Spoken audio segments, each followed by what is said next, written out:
تعالیٰ کی شان میں نامناسب کلمات کہنا شروع کر دو جو اس کی شان نہیں، ایسے کلمات نہ کہو، بلکہ جو اللہ کی شان ہے اس کے مطابق اللہ کو مانو۔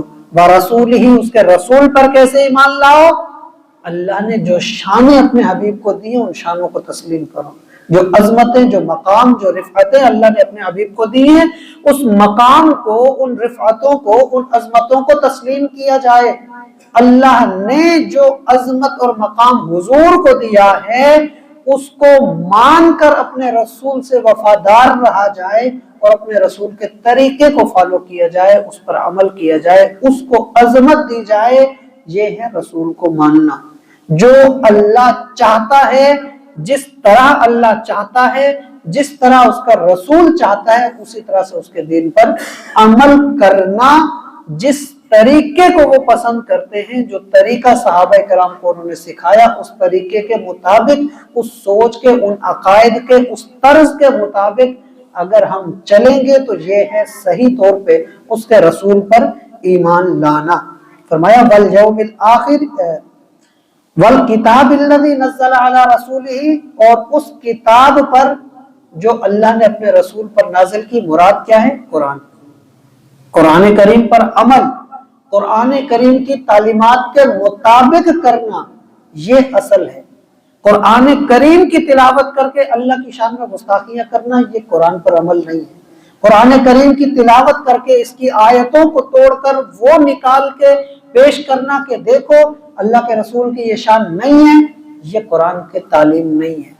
یہ کرنا کہ قرآن کریم کی آیتوں کو توڑ کر نکالنا اور کہنا کہ اس میں تو اولیاء کی نفی ہے، اولیاء کی شان میں کمی کرنے کی کوشش کرنا اور قرآن کریم کی آیات کو پیش کرنا، یہ قرآن کی تعلیم نہیں ہے۔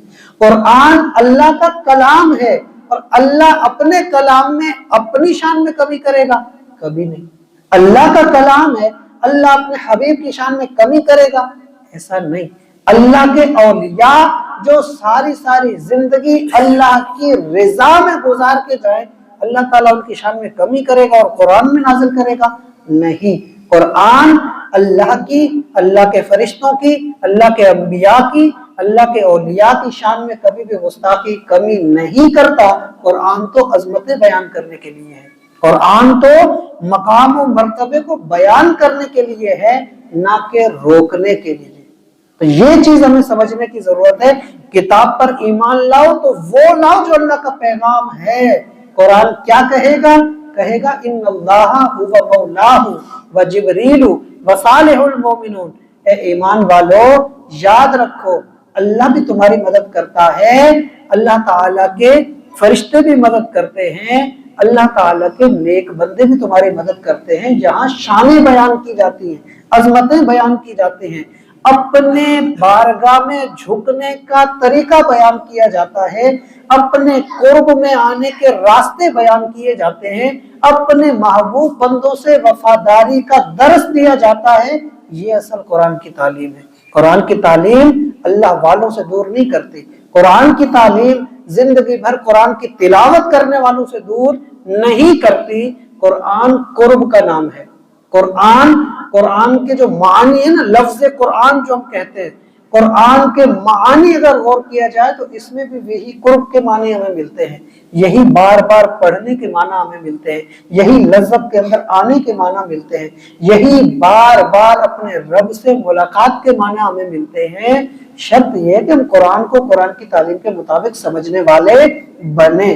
اور فرمایا کہ جو پچھلی کتابیں اللہ نے نازل کی ان پر بھی ایمان، اس میں بھی یہی چیز ہے۔ جتنا بھی کلام اللہ کا نازل ہوا، صحائف، ساری کتب، چاہے تورات ہو، زبور ہو، انجیل ہو، قرآن ہو، سب پر ایمان، یہ ایمان کا حصہ ہے، یہ لازم ہے، لیکن عمل قرآن پہ کریں گے۔ دین اسلام کیا